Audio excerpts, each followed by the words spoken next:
you're in the process of becoming more outcomes driven and having that data. So how do you see that having this information is going to play into your plans in the future? Sure. So I'll give a very specific example and then I'll talk big picture. So one thing that we did every year was we called it the Christmas toy giveaway. And this was kind of like our banner event with the communities and the kids that we served. We were super proud that we gave 5,000 toys to 3,000 kids across the metro Atlanta area. But the reality of that was maybe only 300 of those kids were involved in our year-round programming. So because we wanted to do so much, collect so many toys, get to engage so many volunteers, we were finding communities to do the Christmas toy giveaway in, but they weren't benefiting from any of our tutoring services or group and individual mentorship or prevention programming. So the hard thing was saying, we're going to lay this thing down that we've been so proud of for so long and say, what does it look like to establish fewer locations, but go deeper? So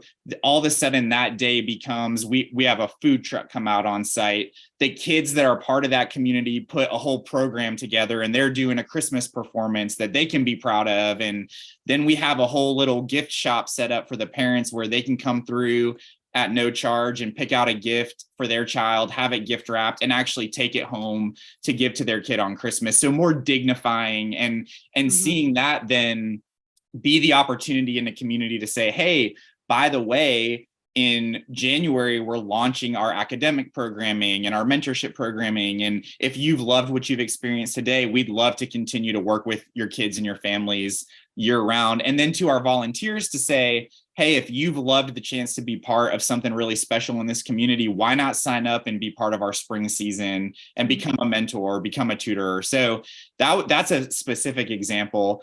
In the big picture, what we've done is we've identified our impact areas and our desired outcomes. And now we have an actual grid that we use as a reference point. It drives our entire strategic plan now. Instead of just taking, what do we do? Okay, we give out 200 meals every Thursday night to individuals experiencing homelessness. Now, next year, our strategic goal is to increase that to 300. Well, again, how's that moving the needle for everyone? Instead, we're saying, okay, we want to see individuals experiencing homelessness in 2 years that they have stable housing, that they're employed or earning a post-secondary degree, that they're part of a healthy community, and they're maintaining a wellness lifestyle. So how does giving out food on Thursday night affect one of our impact areas to see those outcomes happen? Well, let's make sure they're getting connected to our support line and getting access to a case manager and understanding the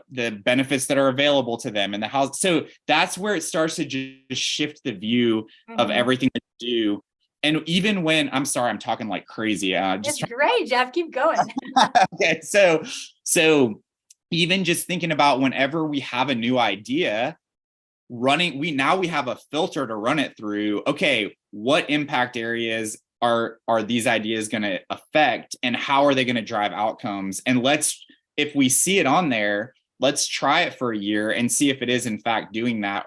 Also, new partnerships. We don't have to drive the entire outcome. There are partners that we absolutely rely on to do pieces that we don't do. So now we evaluate all of our partnerships through this lens of outcomes. And are we driving the same outcomes together? How can, when someone leaves our care and enters your care, we can continue through an MOU and a release of information to track those outcomes for that individual as they leave our care and enter yours? So those are some ways.